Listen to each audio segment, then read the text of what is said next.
Picture this. You are a merchant in ancient China. Your boss walks in and says, "Good news, we are sending you on the Silk Road." You nod. You pack your bags. You say goodbye to your family. Then someone hands you a map, and the map shows not one road, but 47 different routes through deserts, mountain passes, and regions controlled by people who will absolutely rob you. And here is the kicker. The route you take today might not even exist next year, because it shifts depending on which empire is currently winning. The Silk Road is one of the most famous trade networks in human history. It connected China to Rome, east to west, and changed the course of civilization. Every school teaches it. Every textbook has the map. And almost everything that map shows you is incomplete at best and outright wrong at worst. Because the Silk Road was never a road. It was never singular. And the most important things it carried were not silk. Stick with us. This one gets genuinely strange. Let's start with the name, because the name itself is a problem. The Silk Road. Singular. One road. For silk, that is three things in two words, and all three are misleading. The Silk Road was not one road. It was a vast, shifting, constantly changing network of routes, spanning over 6,400 kilometers, across some of the most brutal terrain on Earth: the Gobi Desert, the Taklamakan Desert, the Pamir Mountains. According to the National Geographic Society and Encyclopædia Britannica, the network consisted of both land and sea routes, plural, with branches heading in multiple directions simultaneously. Historians today actually prefer the term Silk Routes, plural, because Silk Road, singular, gives the completely wrong impression of a neat, paved highway you could follow with a GPS. It was not a highway. It was more like asking someone in the 21st century for directions, and they say, just take the main road. And the main road is actually 40 roads, some of which flood in winter, and 3 of which are controlled by bandits. But it gets stranger, because the Silk Road was not even called the Silk Road until 1877 by a German. Here is the part of this story that history class always skips. The Silk Road did not have a name for most of its existence. The merchants who used it for 1,500 years, from roughly 130 BCE to 1453 CE, did not call it anything in particular. There was no brand, no logo, no souvenir mugs. It was just the routes, a collection of paths, tracks, and sea lanes that traders used, because they worked. When they worked, which was not always, the name Silk Road, in German Seidenstraße, was coined in 1877 by a German geographer named Ferdinand von Richthofen, who used the term in a multi-volume geological survey of China. He was writing about ancient trade routes to describe their historical function. Richthofen himself was not talking about a single road. He was describing a concept. A later Swedish explorer named Sven Hedin then published a book literally titled The Silk Road in 1938, and that is largely how the singular, romantic version of the name entered popular culture. So the name Silk Road was invented in 1877 by a man who had never traveled it, to describe routes that had stopped being used 400 years earlier. That is a remarkable level of branding for something that no longer existed. Now here is the detail that will change how you picture every map of the Silk Road you have ever seen. Almost nobody traveled the whole thing. According to Encyclopædia Britannica, the National Geographic Society, and multiple academic historians, merchants operated in what was essentially a relay system. You took your goods from your city to the next major trading hub. Someone else bought them there, added the markup, and took them to the next hub, and so on. Across 1500 years, almost no individual merchant went from Chang'an in China all the way to Constantinople or Rome. The full journey would have required crossing territories controlled by several different empires, each with their own taxes, tariffs, languages, currencies, and tolerance for foreigners, which was often very low. The one period in history when a trader could theoretically cross the entire route without being robbed or stopped at every border was during the Mongol Empire in the 13th century. Specifically because Genghis Khan and his successors had conquered most of the land along the route and imposed what historians call the Pax Mongolica. Historians have noted the deep irony that the only time the Silk Road was safe to travel in full was because the world's most feared military conqueror had killed everyone who might have stopped you. So, safe, technically, in the way that an empty highway is safe because all the other cars have been removed. If silk was not the most important thing on the Silk Road, what was? The answer, according to historians at JSTOR, the Smithsonian Institution, and UNESCO, is genuinely more interesting than silk. Paper, for one. Paper was invented in China around the 2nd century CE and traveled westward along these routes.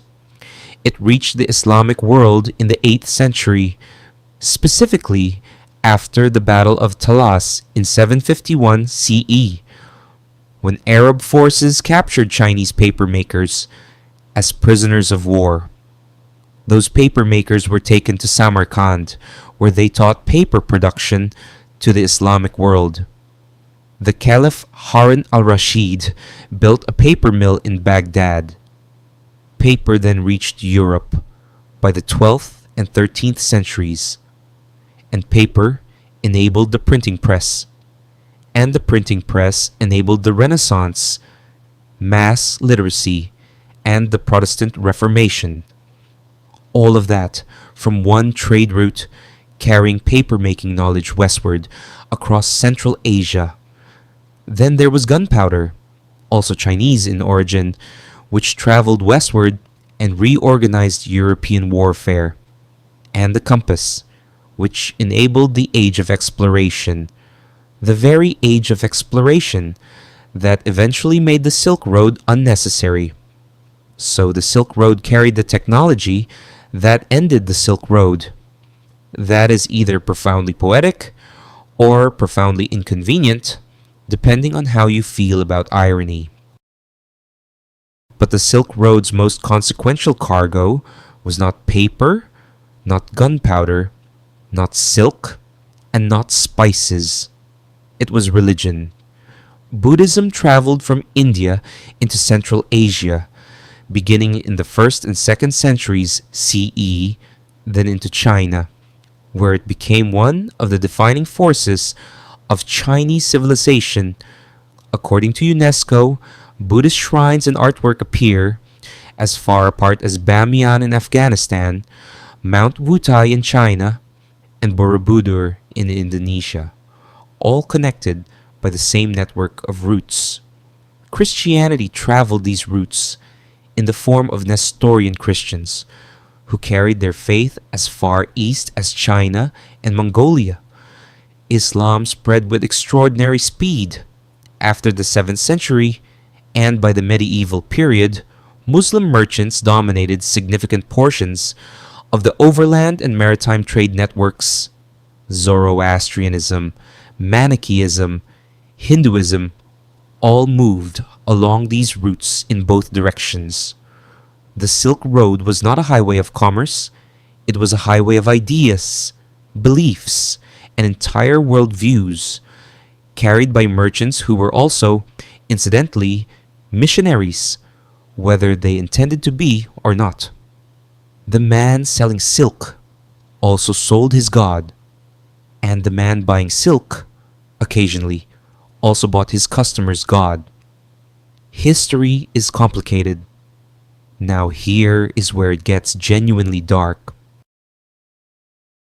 The Silk Road's most destructive cargo had no name, no merchant, no price tag, and absolutely no interest in trade agreements.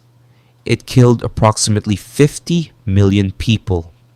In the mid-14th century, the bubonic plague, caused by the bacterium Yersinia pestis, traveled westward along these routes from Central Asia.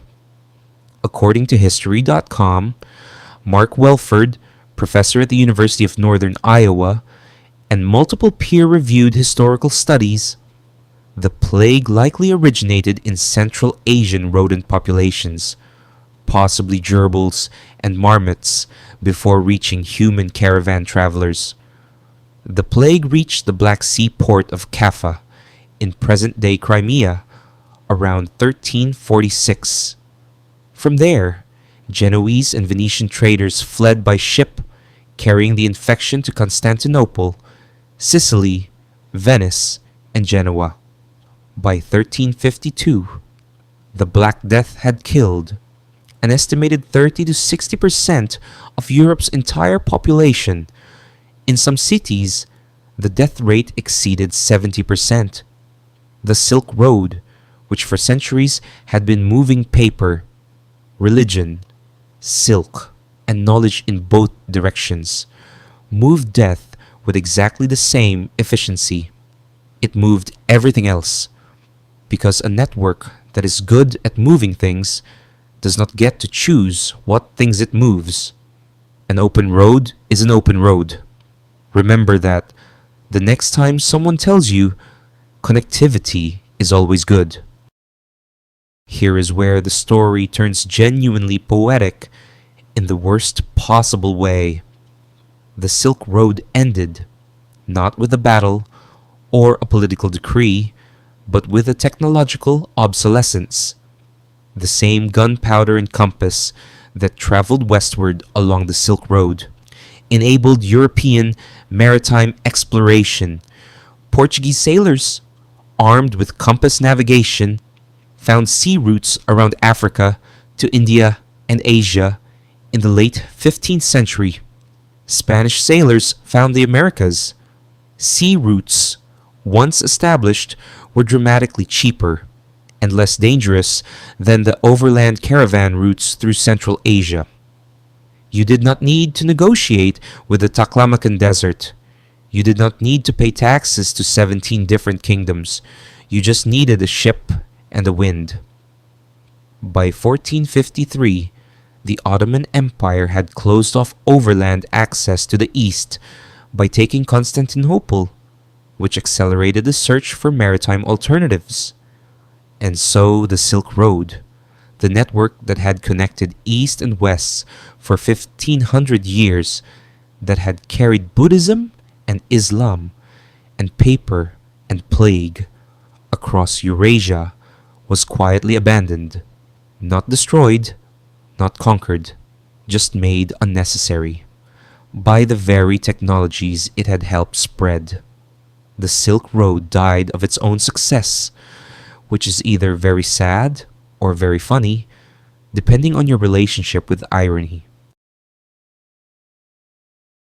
So let us be clear about what the Silk Road actually was. It was not a road, it was a network, a vast, shifting, decentralized system of land and sea routes that changed shape every few decades in response to political stability, climate, and the specific paranoia of whichever empire controlled the most dangerous mountain pass that year. It was not traveled end to end by merchants, it was a relay system in which goods changed hands many times before reaching their final destination, which is why the same bolt of Chinese silk could cost 50 times more in Rome than it did in Chang'an. It was not primarily about silk. It carried paper, gunpowder, compass technology, Buddhism, Islam, Christianity, plague, and enough cultural exchange to reshape every civilization it touched. It was not named by anyone who traveled it. The name was invented in 1877 by a German geographer, describing routes that had already been defunct for 400 years. And the Silk Road of popular imagination, the one neat line on the map, traveled by camel caravans, carrying beautiful silk from China to Rome, is a romantic simplification of one of the most complex, dangerous, violent, culturally transformative, and medically catastrophic networks of routes in human history. The real story is far stranger. And now, here is the question you should be sitting with